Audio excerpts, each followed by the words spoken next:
Bueno, buenas tardes, gracias por la espera. Bueno, mi nombre es Congreso Latinoamericano de Investigación para la Paz, la Universidad Alberto Hurtado y el Colegio de Mediadores de Chile. Les quiero dar la más cordial bienvenida al 13º Congreso Latinoamericano de Investigación para la Paz. Un congreso convocado y auspiciado por más de 50 universidades, centros de estudio, grupos de investigación y organizaciones sociales de América Latina y el mundo. Confiamos en que el espacio de intercambio y reflexión que estamos a punto de iniciar contribuye a la construcción colectiva de buen vivir de su norte. Mi nombre es Daniel Silva y ejerceré la moderación de este panel. Les mando un saludo. ¿Ya? Hoy día estamos en este panel de ponencias que son el eje en la construcción de paz, transformación de conflictos, justicia y derechos humanos. Tenemos como expositores presentes hoy día el trabajo PEPAX, de experiencia comunitaria de empoderamiento jurídico y acceso efectivo a derechos en barrios vulnerabilizados de Mendoza, Argentina, de Pablo Garcerena, de Chumec, Asociación Civil para la Promoción y Protección de los Derechos Humanos. Como segundo trabajo de ponencia, tenemos Acciones Colectivas por la Paz, análisis en torno a la gestación, desarrollo y consolidación de iniciativas de paz en contexto de posacuerdos. Que corresponde a Juan Daniel Forero Mora, Observatorio Pasando el Conflicto, Universidad Nacional de Colombia. Y como tercer punto tenemos a Prácticas de Paz como Estrategia de Afrontamiento, de Mariana Marlés Rojas, del Grupo de Investigación Mantara de Pensamiento Semillero, CIPAC, de la Universidad de la Amazonía. En esta ocasión vamos a partir por este tercer trabajo de Mariela, con el fin de que ella pueda exponer. ¿Ya? Mariela, bienvenida. Tienes 15 minutos como todos para poder presentarnos tu trabajo. Muchas gracias. Buenas tardes para todos y para todas. Muy agradecida de estar en este congreso y participar pues, de esta iniciativa, porque, pues, si bien es cierto, este es un trabajo de mi proyecto de grado, de pregrado, pero tiene más relevancia porque estoy trayendo la voz de un grupo de mujeres que fue marcada por pues, conflicto armado colombiano. Ya me presentaron, mi nombre es Mariana Marlés, soy colombiana, soy de Caquetá, al sur del país. Y pues, ¿la puedes cambiar, por favor? Ok, mientras cambia, es importante antes de hablar como de los resultados que tuvo esta investigación, y creo que un poco centrarla, no voy a mencionar referentes teóricos, porque pues, sería como más largo. Solo nombres, Marx Baró, Lázaro Forman, que quiera de pronto abordar un poco más estas teorías, pues tenemos una conversación aparte. Sin embargo, es importante hablar del contexto de Puerto Torres.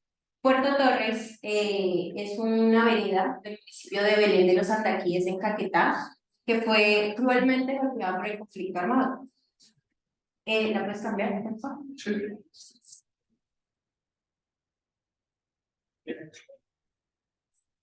Y para entender cómo la importancia y la relevancia de esta investigación es necesario hablar del contexto histórico de Puerto Torres. Resulta que los paramilitares llegaron a Puerto Torres en el año 2000. Tomaron unos lugares emblemáticos para la comunidad, como es la iglesia, la casa cural y el colegio. Y se instauró el centro de operaciones que se llamaron el Bloque Sur Andaquíes del Central Bolívar de las Autodefensas Unidas de Colombia, que son los paramilitares.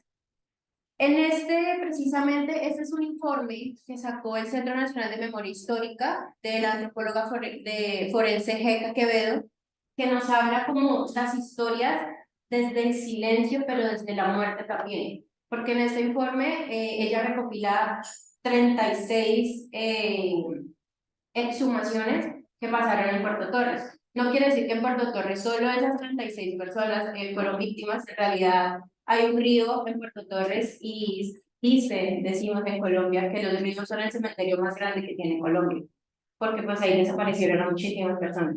Sin embargo, este informe se centra en estos 36 cuerpos que relatan desde ellos, desde la muerte, cómo fue ese calvario para ellos allá en Puerto Torres, la tortura que vivieron, las violencias masivas que pasaban en Puerto Torres, porque también pasó desplazamientos forzados. y esos desplazamientos pues hicieron que las personas fueran vulnerables en otras partes porque salieron de su territorio seguro. Y las que no fueron obligadas a convivir precisamente con estas personas que pues impartían tanta violencia. Nosotros al ver que hablaban tanto pues de todo el tema de la muerte centrada, nos preguntamos como grupo de investigación inicialmente, pues si ya existió una narrativa y una perspectiva del silencio y de la muerte, ahora sería bueno hablar con estas personas, estas mujeres, estos niños, estos hombres sobrevivientes para saber ellos qué piensan, qué sienten, cómo fue, teníamos como esa perspectiva. Sin embargo, nos encontramos con una barrera muy grande que es el silencio.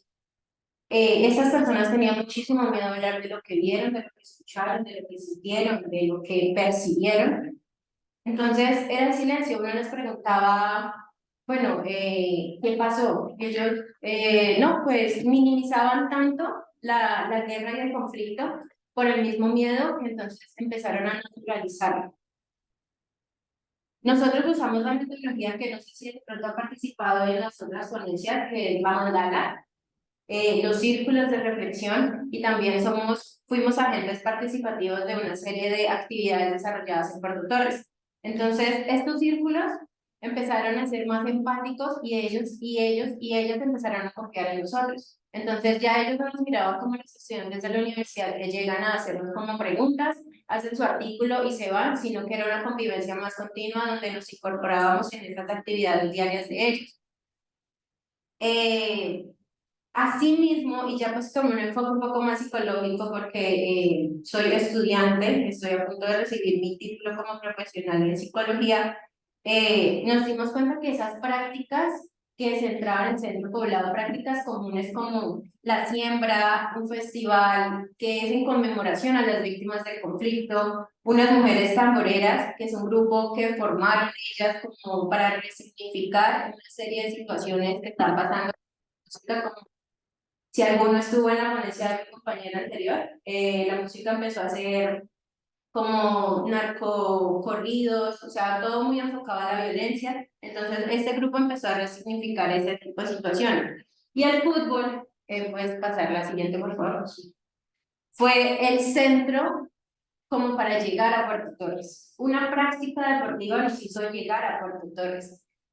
Esta publicación salió en un periódico que es El Espectador el 19 de noviembre del 2016, precisamente, que decía que unas prácticas, fútbol y perdón en Puerto Torres, mujeres jugando fútbol estaban generando procesos de retorno y de reconciliación en el territorio. Cuando pasó la época del conflicto, la llegada de los paramilitares, las comunidades pues se dispersaron tanto que tenían miedo hasta de hablar con las mismas comunidades porque pues los podían acusar de ser del otro bando, que serían las FARC, los guerrilleros, o que estaban colaborando con el ejército pasando información. O sea, un sinfín de situaciones que esa fractura fue tan grande que se dañó la comunicación social, se dañó la confianza incluso entre la misma vereda. Entonces, el fútbol fue el centro para nosotros llegar allá a Puerto Torres. Nosotros cada que vamos a Puerto Torres jugamos fútbol, somos malísimos, allá siempre nos ganan, pero pues se hace el intento de jugar fútbol porque las mujeres son buenísimas jugando y se sale de lo convencional que nosotros estamos acostumbrados a que se juega el fútbol con tenis, con el traje deportivo, allá no. Allá es con botas de caucho, allá es con los tenis que estén designados para jugar, o sea, se sale como de este estigma del deportivo estricto y se va a eso. Si quieres, paso a lo siguiente. Las siguientes son como fotografías que hemos tomado a lo largo de toda la experiencia. Es una experiencia que ya lleva 5 años y aún así todavía estamos construyendo pues estos lazos empáticos, estos lazos de confianza, porque pues son temas muy delicados, o sea, no puedes llegar a una población y decirles a cada persona, ven, siéntate aquí, cuéntame tu historia de conflicto. Yo quiero saber cómo pasó, no, o sea, todo esto tiene un proceso, todo esto tiene una empatía con el otro, una escucha sí activa, pero también compasiva y comprensiva, porque la violencia sexual se sabe que en Colombia pasó, que impartió gran parte del territorio caqueteño, pero todavía está muy silenciada. Hemos notado, yo noté que cuando se trata de llegar al tema de violencia sexual, entonces como que se ponen en silencio, como que cambian de tema, como que está bien. Entonces, pues uno respeta muchísimo los tiempos de las personas, pero pues estamos en el continuo desarrollo de poder ayudar a las personas. Entonces, estas prácticas que la mencioné anteriormente, la siembra, el fútbol, el festival, fue como una forma de contrarrestar esos impactos del conflicto de Job. ¿Y cuáles son esos impactos? Pues primero que no había un reconocimiento de la propia historia. Ellos negaban que había pasado de pronto algo por miedo a las consecuencias que eso traía. Pues existía también un silencio absoluto ante los hechos de violencia. No pasó, bueno, sí pasó, pero entonces como que no quiero hablar de eso y nos volvemos a enfrascar en el miedo. Y pues la salud mental se vio sumamente afectada, que nosotros hicimos los círculos de palabra y las mujeres y las niñas empezaban como que mi mamá siempre se la pasa pensando en situaciones que son muy repetitivas, entonces eso generó la ansiedad en las personas, las paranoias de que cuando salen del centro poblado sienten que los siguen, sienten que están siendo señalados, las depresiones que se vieron, porque hay personas que tienen familiares desaparecidos en el marco del conflicto, y el insomnio es también muy marcado. Entonces, pues en los reportes severos, psicológicos, perdón, estas fueron como las más grandes. Aparte, pues el miedo latente, porque para hablar, ellos al momento de decir la palabra paramilitar, estamos en un tono de voz de una conversación normal, pero entonces al momento de decir paramilitar se disminuye, entonces dicen paramilitar, le dicen más despacio, como todavía con el miedo a que al decir esa palabra tenga consecuencias, y eso que esto pasó hace 23 años. Y el sentimiento de ira todavía está muy latente porque hay una de las mujeres con las que hablamos precisamente, ella me decía, yo cómo voy a perdonar a esa persona que desapareció a mi hermano, a mi papá. Entonces es un continuo que se está como deconstruyendo también, y aquí es donde llega como la parte positiva de estas prácticas y a la cual por eso le llamamos estrategias de afrontamiento ante ese conflicto armado. Las personas que fueron desplazadas de sus territorios en esta época de conflicto volvieron. ¿Y cómo volvieron? A través del fútbol. ¿Por qué? Porque empezaron a ese reencuentro de amigos, ese reencuentro de familiares, ese reencuentro de los días festivos, pues vamos hacia Puerto Torres, que allá están haciendo los campeonatos y vamos a disfrutar un rato. Entonces, eso generó procesos de retorno. La confianza en la comunidad se está volviendo a retejer. Entonces, las mujeres están están sintiendo ese sentido de pertenencia y de liderazgo, que están llamando a las otras comunidades e invitando a las otras mujeres a que participen de estas prácticas para que sea algo más amplio. Comprendieron que el hablar sano, el hablar no es algo que te vayan a juzgar, sino que yo estoy para que tú me cuentes y yo te pueda comprender, yo no te voy a juzgar, yo voy a hacer esa escucha compasiva y esa escucha comprensiva. Y pues como universidad, como grupo de investigación, como personas que vamos a Puerto Torres, tratamos de brindar unos espacios seguros de escucha para que todo sea más enfocado a la reconstrucción de una paz, ojalá verdadera. Pues yo sé y nosotros sabemos que estas prácticas no van a disminuir en su totalidad el conflicto armado en Colombia, ni es la solución absoluta al conflicto y a la violencia, pero sí por lo menos es como un pequeño paso que una comunidad está dando para resignificar su mismo nombre. Entonces, creo que ya me están haciendo señas de que el tiempo se acabó. Y quiero pues dejar como claro que Puerto Torres sí, y el Caquetá ha estado tan estigmatizado por la guerra. Sin embargo, allá se están haciendo unas prácticas que deberían ser más visibles para quitar ese estigma de que allá solo hay violencia. Cuando se están haciendo pues como otras actividades y otras prácticas para cambiar un poquito esa imagen. Muchas gracias.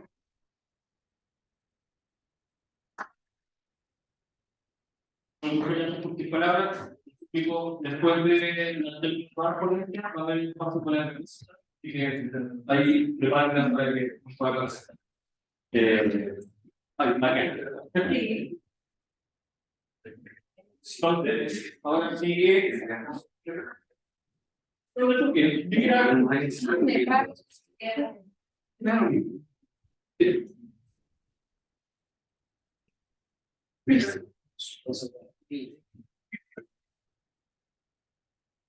bueno, ahora vamos a continuar con la ponencia REPAR, una experiencia comunitaria de empoderamiento jurídico y acceso efectivo a derechos del barrio vulnerabilizados por el COVID, de Pablo Magdalena. Bueno, Ahí. Eso. perfecto. Son 15 minutos, ¿no? 15 minutos. Me vas revisando por aquí. Sí. Buenos días a todos y todas. La idea es traerles y compartir y problematizar, si nos da el tiempo, una experiencia concreta que hemos desarrollado en Mendoza, en Argentina. Yo integro un organismo, una asociación civil de derechos humanos, de promoción y protección, que hace unos años viene trabajando, voy a contar un poco, con un movimiento social en Mendoza que se llama Nuestra América, y en el contexto de pandemia desarrollamos o pudimos implementar un dispositivo territorial de intervención de acceso a derechos y intervención en territorio, y la idea es poder compartir en este espacio esa experiencia. Voy a tratar de separar, de dividir la ponencia en dos instancias. Una primera que tiene que ver con el marco situacional o el contexto o el marco teórico en el cual se desarrolla este dispositivo, y en la segunda parte un poquito contarles de qué se trata el REPAD y ese pequeño informecito que es un informe que presentamos nosotros cuando se cumplió el primer año de funcionamiento del REPAD, de la REPAD, porque es Red Popular de Acceso a Derechos. Pero bueno, les cuento un poco cuál es el marco situacional y el marco teórico también como para compartir y problematizar, si se puede, sobre el final. Nosotros partimos de la lectura de advertir que tanto en Mendoza como en Argentina, yo creo que en otros países de la región también, las políticas criminales, las políticas de seguridad que se vienen desplegando le dan preeminencia a una intervención reactiva o punitiva, ¿no? Si tenemos que la conflictividad social o el conflicto social que surge en la sociedad, los estados, en Argentina se ve claramente y en Mendoza también, la respuesta que tiene frente al conflicto social es el sistema penal, sea el poder punitivo, la violencia estatal como mecanismo central de conflicto social. Y este ejercicio del poder punitivo del Estado para resolver la conflictividad social, claramente, como herramienta de control social, claramente tiene un sector determinado. El sistema penal funciona selectivamente, tiene un sector determinado sobre el cual el conflicto social que genera se despliega el poder punitivo, y es los jóvenes, y particularmente los jóvenes que viven en barrios populares, decimos en Argentina, barrios vulnerabilizados o barrios urbanos marginados. Es allí donde se reproduce, ¿no?, todo el etiquetamiento y el estigma respecto de que son los jóvenes pobres, jóvenes de barrios populares, los que cometen el delito o quienes contienen gran parte de la criminalidad urbana. Frente a este relato y frente a este discurso y frente a esta práctica estatal, hay experiencias de organización comunitaria, de organizaciones sociales y de organismos de derechos humanos que intentan desarrollar en el territorio algunas estrategias que pretenden desarticular o desarmar esos discursos, esas prácticas y esa cultura. Nosotros partimos del análisis de que las experiencias, los programas políticos y económicos de los últimos años en nuestra región vienen acompañados con un fuerte crecimiento del conflicto social. Y este conflicto social que viene en los últimos años, siéndose más vigente, más latente, los programas políticos económicos neoliberales vienen acompañados con un despliegue y un fortalecimiento muy potente de sus sistemas penales para la represión, ¿no? Y esto tiene una incidencia directa con un fenómeno que nosotros identificamos y en este dispositivo lo hemos advertido, que es la criminalización de la pobreza y de la protesta social. Claramente el sistema penal, la selectiva que tiene, frente a modelos económicos que generan mayor exclusión, profundizan la brecha estructural del acceso a derechos, lo que a la vez se potencia son los aparatos punitivos del Estado que someten a sus herramientas el conflicto social. ¿Qué hacemos frente a eso? Y allí nosotros como organismo de derechos humanos y como organización social también que pensamos dispositivos de esta manera, bueno, pensar en procesos de prevención del delito por afuera del sistema penal, ¿no? Eso que algunos criminólogos llaman la prevención social más allá de la pena, o sea, más allá del sistema penal. El conflicto social no esté abordado por el sistema penal, sabemos el resultado es la pena y tanto el castigo, sino abordar el conflicto social de herramientas no punitivas. De allí hay todo un desarrollo, sobre todo la nueva criminología latinoamericana, que no está desarrollando una ponencia en el marco teórico, pero no viene el caso ahora porque es interesante por lo menos que podamos compartir la experiencia del REPAC.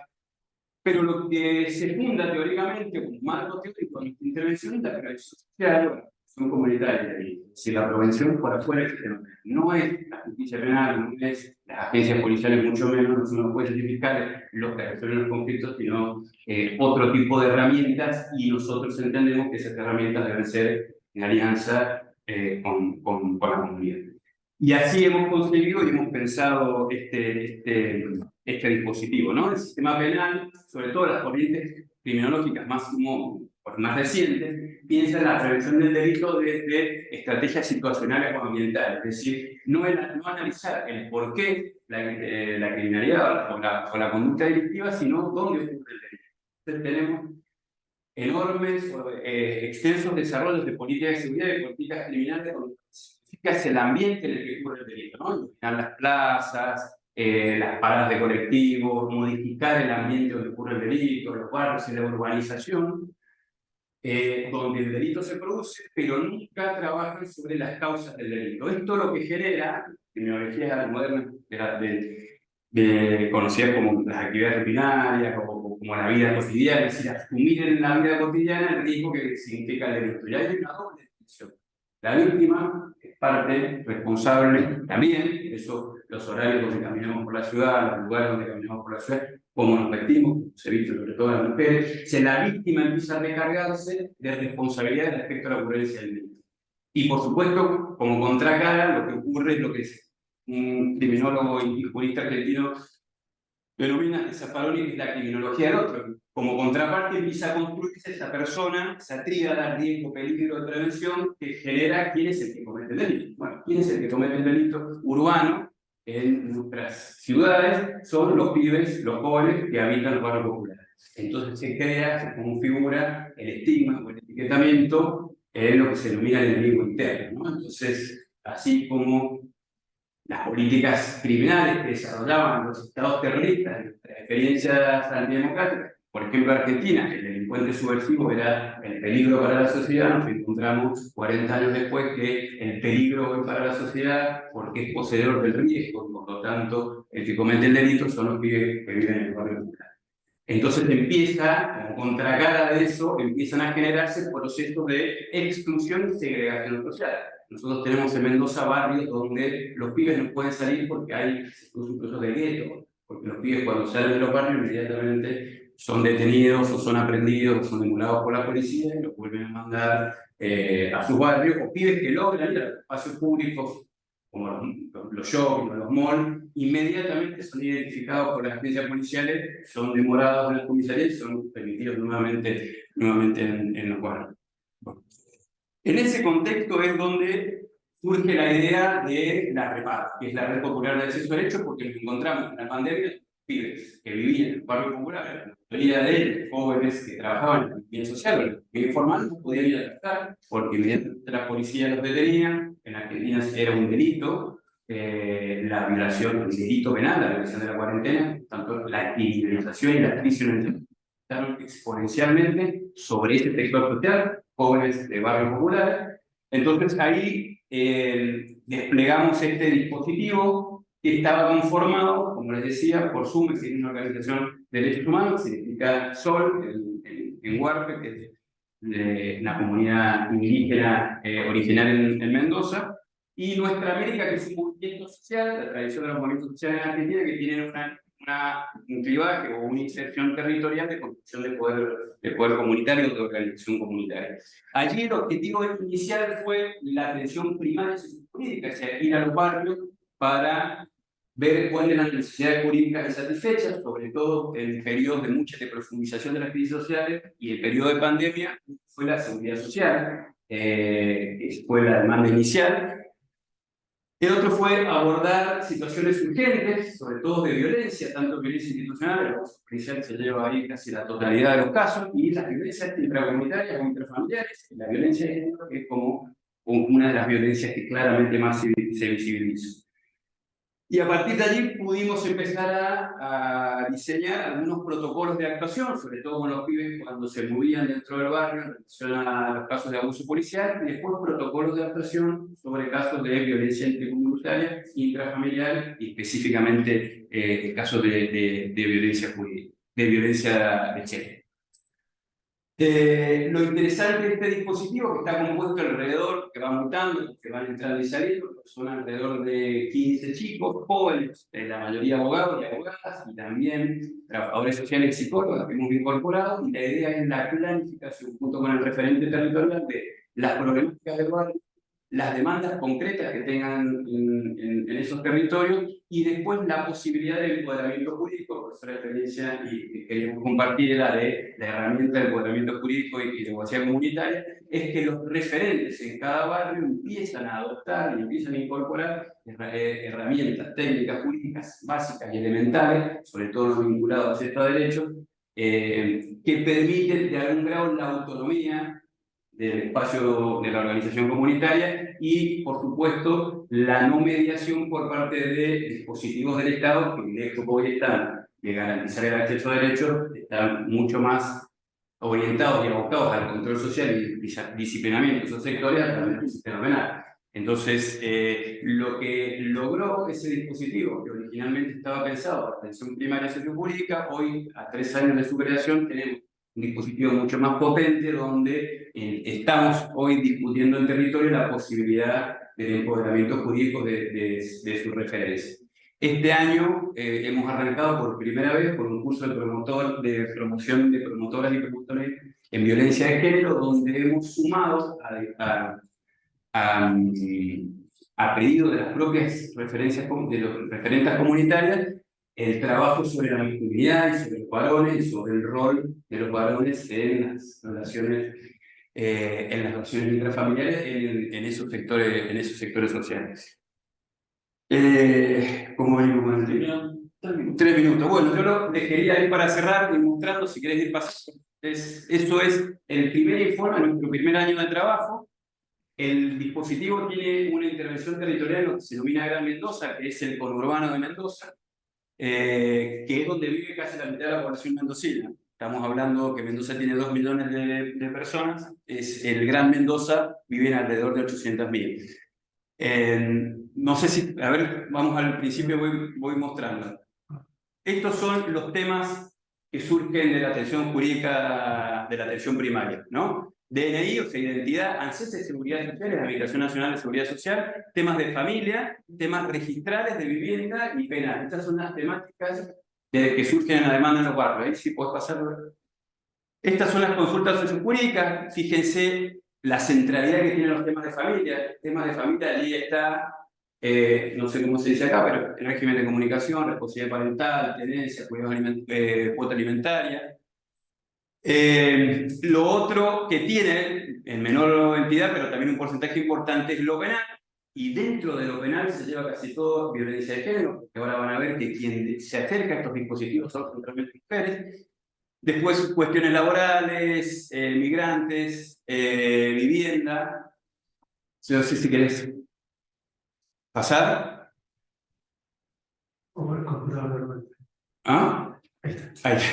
Bueno, las consultas de ANSES es seguridad social. Fíjense que la centralidad se la lleva a la asignación, dice asignación, la asignación universal por hijo. Es una asignación que se da a los hijos menores de edad y que generalmente en el 96% de los casos la titular es la mujer. Entonces la tarea encargada, las tareas de cuidado obviamente en los barrios populares y en general son las mujeres. Entonces esta era una demanda central. Y la otra es el IFE, que es una ayuda extraordinaria en el marco de la pandemia.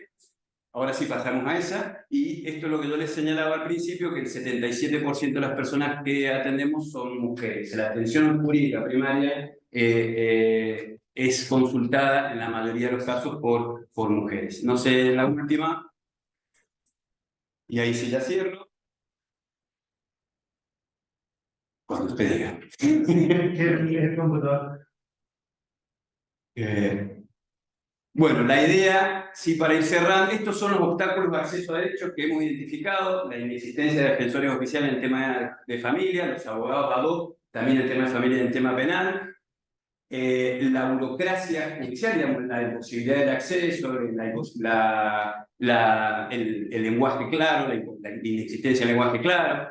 La presión política partidaria, este es un elemento importante porque muchos de los beneficios, sobre todo de seguridad social, están mediados por los gobiernos locales, de ahí la incidencia partidaria es los punteros políticos, decimos nosotros, pero es la mercantilización de la política, es decir, te doy un plan social o te doy una ayuda social si militas o si estás dentro de un espacio político determinado. Por supuesto que la brecha o el analfabetismo digital es clave en particular. Esto la pandemia lo pone en evidencia, que más de la mitad de las poblaciones de los sectores populares no tenían acceso a la seguridad social por eso.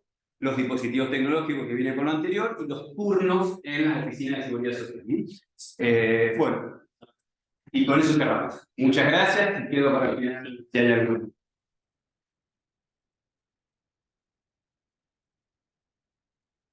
Bueno, ahora, gracias por su trabajo. Ahora vamos con la ponencia de Juan Daniel Moreno Mora, del Observatorio Pasando el Conflicto, Universidad Nacional de Colombia, que habla sobre acciones colectivas por la paz, análisis en torno a la aceptación, desarrollo y consolidación de iniciativas de paz en contextos de conflicto. Le damos La periodicidad, quiere decir como el inicio, y eso el conflicto es aún un poco difícil de saber o de ubicar, ¿sí? Hay autores o historiadores que lo ubican hace 50 años, otros hace 60, otros hace 70, otros inclusive se ubican en el ejercicio de la expropiación y la conquista y la colonia, ¿sí? Otros inclusive los ubican un poco más recientes, o por el contrario, pues van diciendo que van surgiendo a medida que la historia va avanzando. Más allá de la situación, más allá de la periodicidad, de la inmensidad de conflictos y de ese conflicto armado que aún persiste, nosotros, voy a decir nosotros porque es un ejercicio colectivo en el que participamos muchas voces, participamos muchas miradas y participamos también en un equipo denominado Observatorio Pasando el Conflicto, pues nos decidimos a estudiar, más allá de la periodización del conflicto, nos decidimos a estudiar el ejercicio que nace de las colectividades, el ejercicio que nace de la voluntad e inclusive el ejercicio que nace de las individualidades para construir paz. En ese sentido, encontramos que la construcción de paz es y ha sido una constante de los estados y de la humanidad. Esto que parece una frase de cajón, pues básicamente si uno lo contrasta, pues no es tan así. Hay teóricos que se han dedicado a estudiar respecto a este tema de la construcción de paz como una constante del Estado. Por allí está uno de los autores muy conocido en la historia del derecho, que se llama Bert Marfa, que tiene inclusive un texto que se llama Ius contra Bello, que hay un estudio amplio, a lo largo y amplio, casi que del mundo, respecto a esta voluntad de construir paz de los estados, pero no solo desde los estados, también está la voluntad de construir paz desde la humanidad. Y es posible divisarlo en estudios de Francisco Muñoz y Beatriz Molina de la Universidad de Granada. Un texto muy interesante, se llama La paz partera de la historia, y allí está. Creo que está al otro lado, se llama Ponencia 21 de abril, más o menos. Igual ahí está, ahí está en PDF, igual es bien cortica. Y entonces, en ese sentido, retomo aquí respecto al escenario de la construcción de paz y de esta constante que no ha sido solamente de los estados, sino de la humanidad, pues también encontramos nosotros que esa preocupación de construir paz viene desde abajo. Viene de relaciones, viene de intentos de transformación y es justo aquí donde nosotros queremos poner la lente, en la gestación, desarrollo y consolidación de lo que nosotros denominamos iniciativas de paz. En ese sentido, a partir de un estudio metodológico cualitativo y un enfoque interpretativo, pues nos lanzamos a estudiar este tipo de acción, este tipo de iniciativas de paz, poniendo la lente en los factores que permiten que se gesten, que permiten que se desarrollen y que se consoliden constantemente. Es esa, pero bueno, ya vimos como en la diapositiva número 3. ¿Sí? Es ahí como para ilustrar un par de... exacto, iríamos ahí. ¿Cuáles son los conceptos? Yo he venido hablando bastante de como conceptos muy claves, que puse aquí como enredados, porque básicamente lo que son conceptos nos enredan, nos entretienen, y creo que básicamente 3 de los que están aquí son los que enredan y entretienen esa investigación que nos hemos planteado exponer en esta ponencia. Uno es, por ejemplo, el concepto de iniciativas de paz. ¿Sí? Este ha sido ampliamente estudiado en mi país, lo tengo que reconocer.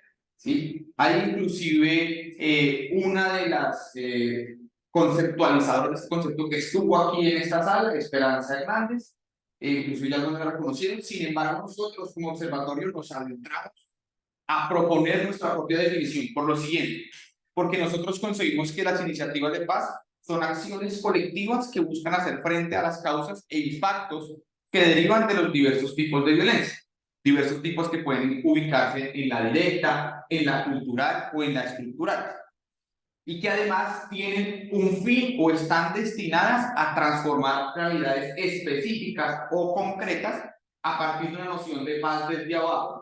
Entonces ya empezamos a conectarnos con otra parte de la madera que está allí y que ejecutan su acción a partir de repertorios de no violencia. Y en este concepto hay 2 elementos interesantes por el que nosotros decidimos construir. Uno, que consideramos que las iniciativas de paz son acciones colectivas, y como acciones colectivas tienen o subyacen acciones políticas. ¿Sí? Si echamos un poco ojo a la literatura, pues podemos encontrar acción política muy bien definida por Hannah Arendt, ¿sí? Y todo una estructura robusta respecto a lo que significa la acción política y cómo está vinculada con acción política no violenta puede ser un ejercicio transformador de realidades. Eso es fundamental tenerlo en cuenta, y por eso para nosotros las iniciativas de paz como ejercicios colectivos son a la vez ejercicios políticos, ejercicios de participación, ejercicios de transformación, ejercicios de vinculación de redes.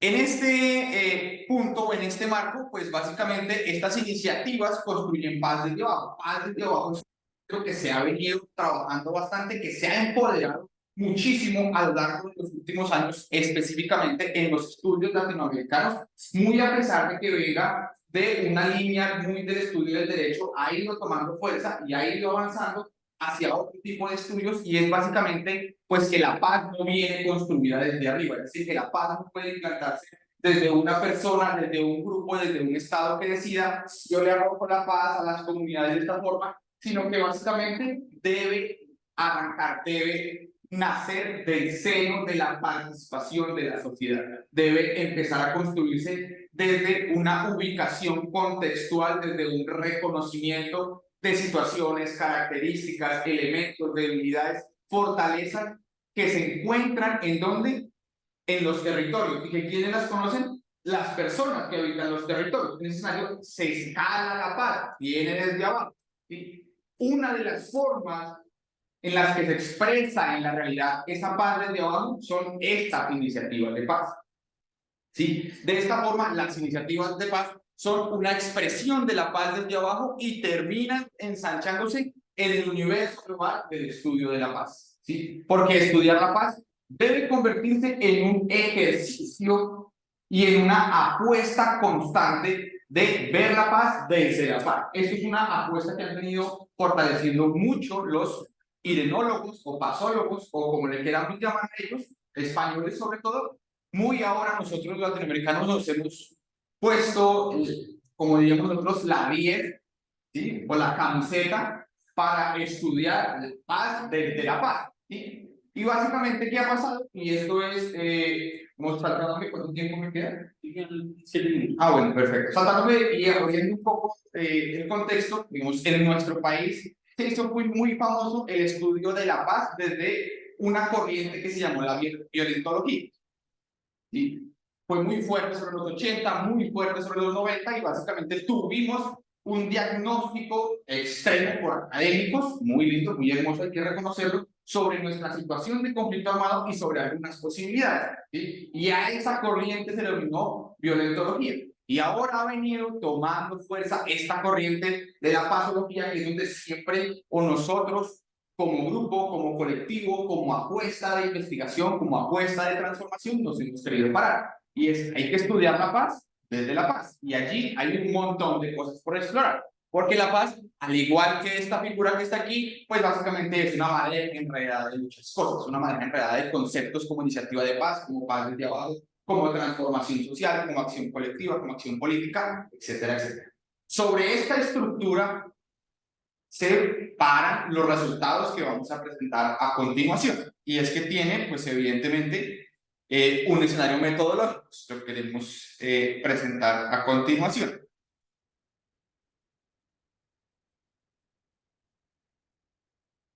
Ya, aquí. Listo.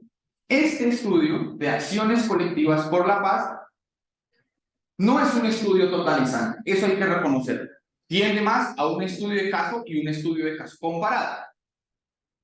La selección de las iniciativas que nosotros realizamos para este estudio es un elemento pues fundamental a vínculo y a, digamos, elección nuestra como grupo, y es que es un contexto de posacuerdo. Y en ese sentido, como contexto de posacuerdo para nuestra selección, pues básicamente elegimos 10 iniciativas que se rotan de la siguiente forma. 5 de ellas hacen parte del contexto urbano, es decir, desarrollan su actividad y tienen su objetivo puesto en las conflictividades urbanas. 2 de ellas se consideran mixtas, es decir, que tienen la posibilidad de entrar en los contextos urbanos, pero una relación con los contextos rurales, básicamente, y relacionada por su ubicación geográfica. Y 3 de ellas son rurales, es decir, básicamente desempeñan su actividad, su enfoque, su objetivo está puesta en el campo y un poco de esa relación asimétrica con la ciudad. Y estas iniciativas, a su vez, pues se ubican 7 de ellas en Colombia, 2 de ellas en Guatemala y una en El Salvador. Y entonces allí toma relevancia la parte del cierre de esta ponencia, el título de esta ponencia. Y es que es un análisis de acciones colectivas por la paz sobre la gestación, desarrollo y consolidación de este tipo de iniciativas en contextos de posacuerdo. En estos 3 países hubo o hay todavía un contexto de posacuerdo. Quiere decir que encontramos elementos similares que nos permiten formular respecto a este estudio de caso ciertos puntos que nosotros podemos ir ganando para estudiar las iniciativas de paz y darnos cuenta que no es un fenómeno sui generis, sino es un fenómeno que aparece porque la gente hoy quiso levantarse con la idea de una iniciativa de paz, sino que tienen ciertos elementos interesantes. Así pues, podemos seguir, los resultados nos llevan a lo siguiente. 1, en el universo de información que logramos nosotros levantar, ¿sí? Decidimos nosotros elaborar unos factores, ¿sí? Factores de gestación, factores de consolidación, de desarrollo y factores de consolidación. Esos factores se clasificaron por divergencias y convergencias, lo que nos permite evidentemente saber cuáles son las generalidades, cuáles son las particularidades. ¿Cuánto tiempo queda? 3 minutos, tengo que volar para el cierre. Voy a ser muy sucinto aquí con lo siguiente, y es, hay algunos factores que posibilitan la gestación de las iniciativas de paz, específicamente en esos contextos de posacuerdo. Y es 1, la necesidad de generar apuestas transformativas en torno a la discusión de el género o los géneros, las sexualidades diversas, las subjetividades múltiples y la búsqueda de una participación abierta, reflexiva y transformadora.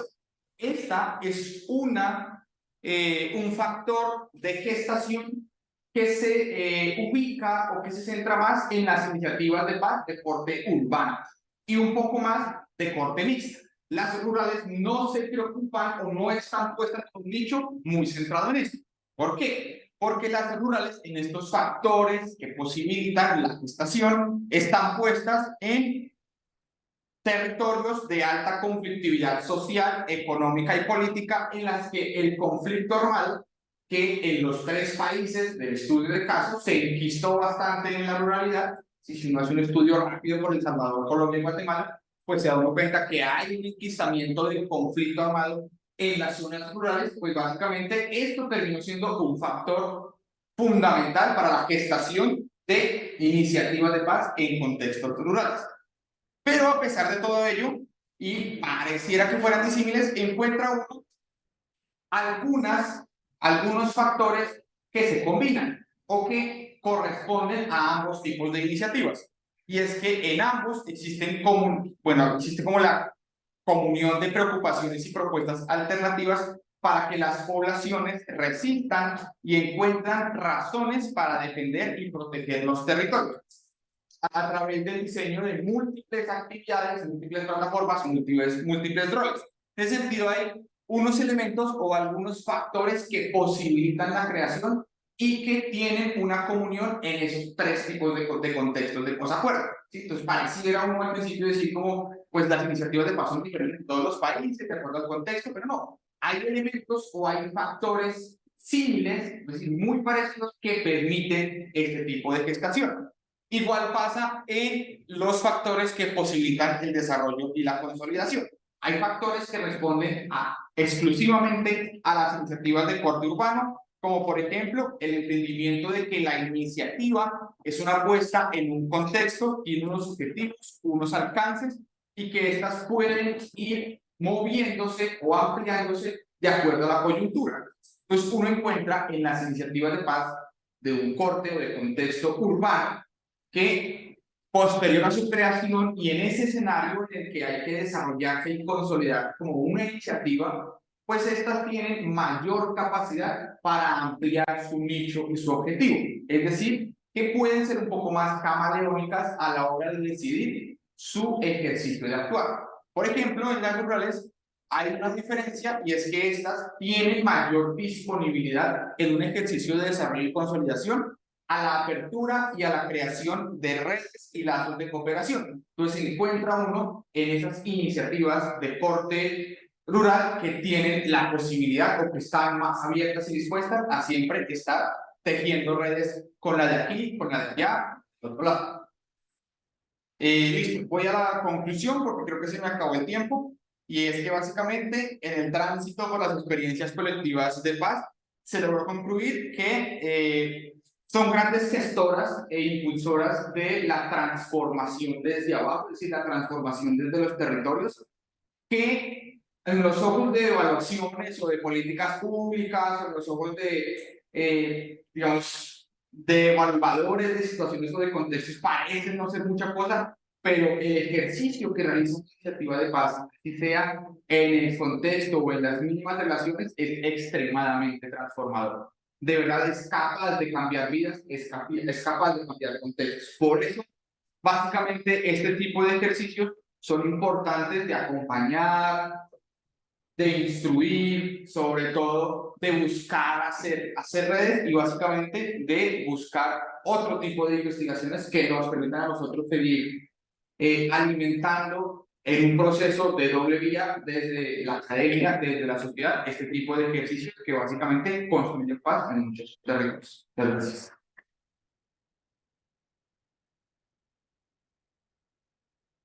Experiencias que han sido muy buenas. Dado espacio para las preguntas por parte del participante.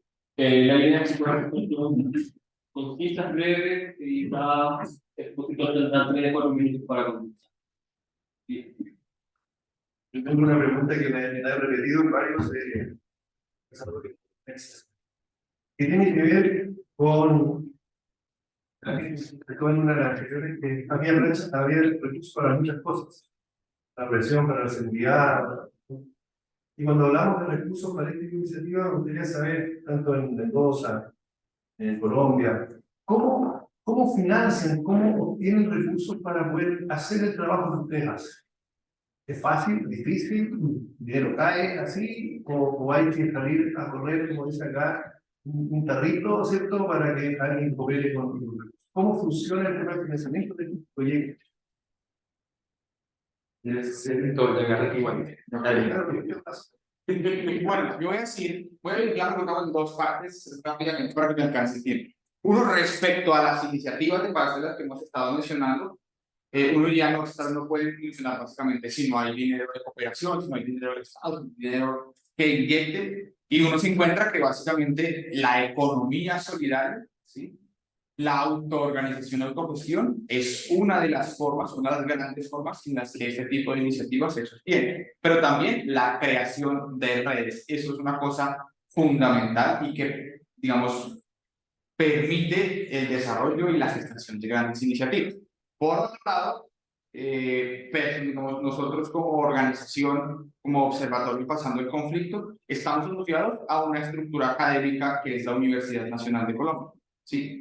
Y allí, pues evidentemente, nosotros participamos junto con múltiples otras apuestas o visiones que tienen de país, en convocatorias de investigación, en convocatorias de extensión, en convocatorias solidarias, hay un mundo amplio, y pues básicamente sí, de esta forma como que se estructura y también parte de nuestro grupo. Claro, también hay momentos en los que no hay convocatorias y simplemente hacemos uso de nuestra economía solidaria, ¿sí?, de nuestro ejercicio como grupo para poder salir adelante.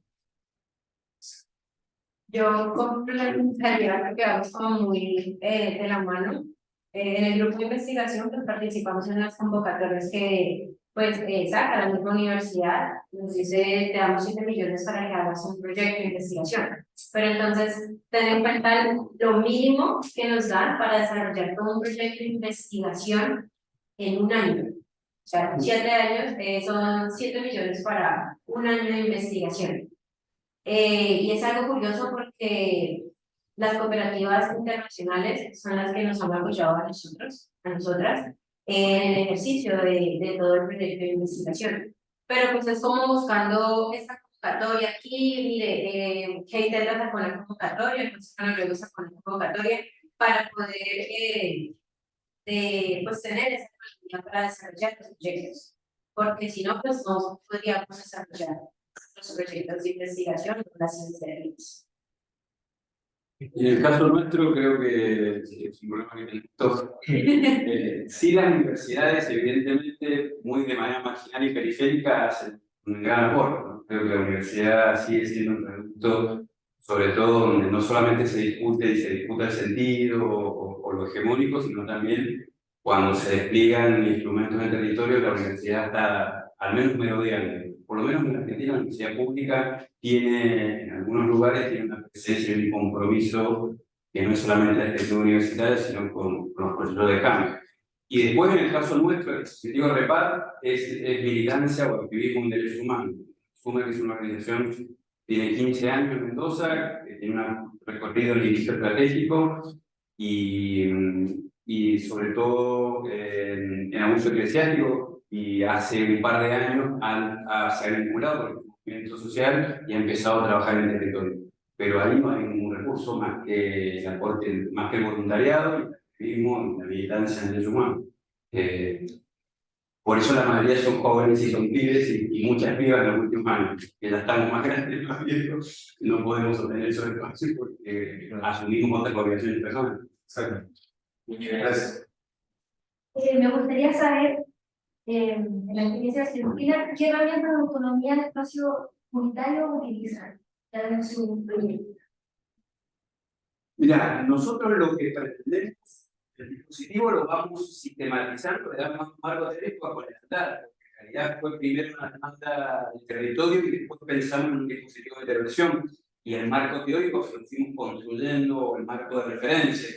Nosotros partimos, cuando pensamos en la abogacía comunitaria, el ordenamiento jurídico, es que la referente, las mujeres tengan herramientas de conocimiento y de ejercicio de acceso a derechos básicos que permitan autónomamente resolver conflictos de acceso a derechos sin necesidad ni de dispositivos como los nuestros, porque son coyunturales y intervienen frente a situaciones de crisis, interiores de derecho, o frente a la demanda del Estado. Entonces, uno en las entrevistas en el barrio dice: el Estado es el único, todos los que dicen, el único Estado que conocemos está crisis.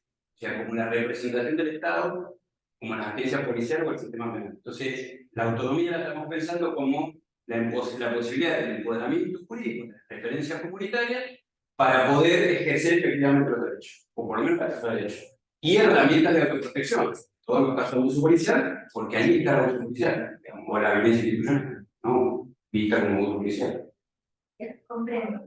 Y para el Instituto de Colombia, ¿qué acciones transversales de paz realizan? De acuerdo con tu estudio. Porque mencionaste eso, que hay acciones que son transversales. ¿Cuáles son? Bien, las acciones transversales, es decir, las que son mixtas, ¿sí?, se inscriben en esos factores de gestación y factores de desarrollo, ¿sí? Entonces, encontramos en las iniciativas, en esas que son mixtas, que estas pueden preocuparse en un momento, por ejemplo, para la gestación, por la necesidad de poner en tensión los conceptos de género, los conceptos de sexualidades diversas, los conceptos de participación abierta, los conceptos de construcción de las relaciones sociales dentro de los barrios, pero también a la hora de ver su parte, digamos, más rural en ese ejercicio mixto, pues también pueden preocuparse, por ejemplo, por qué sé yo, la recuperación de las prácticas de cultivos, por ejemplo, que es una de las apuestas muy interesantes que tienen muchas de las iniciativas rurales, y es la recuperación de prácticas por las formas de cultivar.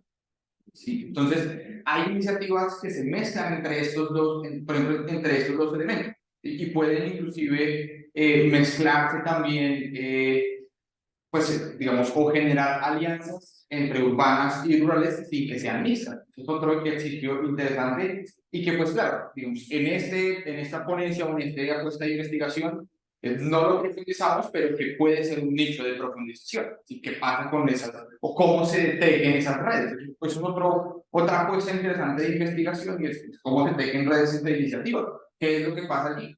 ¿Sí? Entonces, hay un mundo de otras preguntas que ante una investigación que uno hace surge. Entonces, uno quisiera como tener la posibilidad de responderlas todas, como tener esa posibilidad amplia de decir, tengo este tema acabado, pero básicamente no. Y pues también es interesante que siempre surjan preguntas. Quiere decir que hay cosas, hay nuevos elementos que van saliendo, hay transformaciones que puede uno irse pensando. Gracias. ¿Alguien más con alguna pregunta? Sí, yo tengo una consulta. De todas las ponencias que he visto durante todo el congreso, me llamó bastante la ponencia de ustedes sobre la relación. Pero me gustaría, desde el punto de vista investigativo que han tenido ustedes, ¿en qué posición, en qué poder del Estado podrían poner este proyecto para que tuviese un mayor aporte, por decirlo así, ya con toda la estructura estatal, ¿cierto? Como apoyo a este tipo de proyectos? ¿En qué parte lo pondrían ustedes? ¿Quieres sacar? ¿En qué parte? Sí, precisamente pues, por parte de la ciencia, diríamos, tanto la que en cuanto a la cultura se pasa.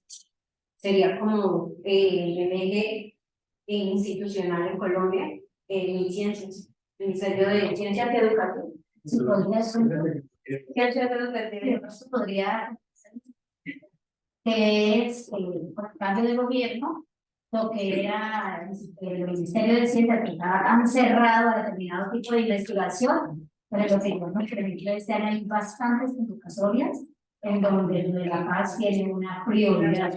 Entonces, todo lo que tenga que ver con paz es un panel de universidad. También, las convocatorias son buenas, son grandes, apoyan muchísimo a los investigadores, y también eso, todo lo que tiene que ver con socialización de conocimiento, empezando mucha fuerza allá, para que la ciencia Incluso un premio estatal de desarrollo de ciencias para la paz y la ciudadanía. Entonces vamos a tener ahí como que desde el Estado un apoyo para el sector también en Colombia. Vamos, quiero muchos complementos. Pues para complementar, pues hay que seguir poniendo este tipo de apuestas y de intereses, uno, en las universidades públicas. Básicamente son una parte del Estado, las universidades públicas allí, es un nicho fundamental. Dos, digamos, si uno quiere hacerlo como a nivel local, como si fuera a nivel ciudad, aquí en Santiago, nosotros en Bogotá, por ejemplo, tenemos lo que se llama la Secretaría de Integración Social, ¿sí? Y allí hay un programa dispuesto para paz. Inclusive hay una oficina para las víctimas o una oficina para la paz. O sea, allí encuentra como uno ese tipo de nicho. Si uno quiere hablar un poco más nacional, estaría, pues, como bien dijo la profesora, el Ministerio de Ciencias, pero también hoy ya uno es el Ministerio de Cultura, que tiene programas que se llaman Estímulos a la Cultura, y allí hay una línea fuerte sobre paz, o inclusive también el Ministerio de la Igualdad, que esperamos que también nos genere esa oportunidad, o también algunas posibilidades que abre el Ministerio del Interior, aunque son muy pequeñas, pero en resumidas cuentas, en las universidades, en la Secretaría de Integración Social y en el Ministerio de Cultura podrían estar ubicadas estas propuestas para que esto se potencie, se haga. Yes. Y en el caso, bueno, específicamente en nuestra experiencia, existe a nivel nacional y a nivel provincial. Bueno, Argentina tiene un Estado federal, entonces cada provincia tiene una jurisdicción propia que la administración de la justicia la isla cada provincia. Existen oficinas de acceso a derechos. De hecho, yo trabajo en el Ministerio Público Fiscal de la Nación, en una oficina que se llama TAJO, que son agencias territoriales de acceso a la justicia, y el Ejecutivo Nacional tiene los CAS, que es un centro de acceso a la justicia, pero son políticas públicas periféricas, secundarias, que no tienen recursos, claramente, que existen para decir que existen, digamos, pero que en realidad no definen la agenda judicial, y en la medida de que no se discutan las políticas criminales y las políticas de seguridad y sigan siendo, y siga siendo el conflicto social abordados del sistema penal, vamos a tener, digamos, es muy difícil hoy decir que el Ministerio de Justicia sea reforzado con un presupuesto para fortalecer los centros de acceso a la justicia, si el Ministerio de Seguridad o las políticas criminales que ejerce el Poder Judicial siguen haciendo énfasis en que el conflicto social o el conflicto propio se refiere con la pena del sistema penal. Entonces, es muy difícil. Y ahí hay un juego también un poco perverso, porque el Estado, por un lado, habilita algunas instancias como los espacios de justicia de cercanía, y por otro lado, arma ejércitos con estrategias policiales. Entonces, complejo. ¿Alguna pregunta? Bueno, en consideración, si no hay más preguntas, quiero agradecer ya a todos los ponencia y quiero dejar los invitados en el auditorio de 11, hoy día a las 13:30, es el cierre, la apertura del congreso, para que todos puedan asistir.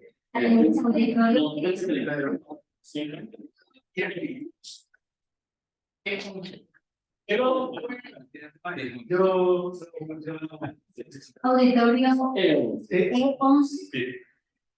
Así que lo invitamos. Pero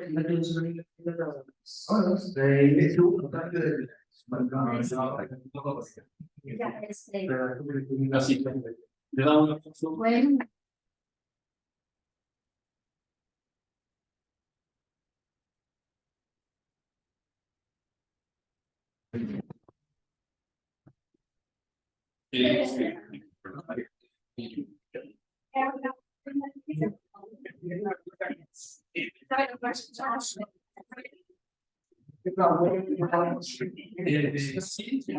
Que lo pasan por menos.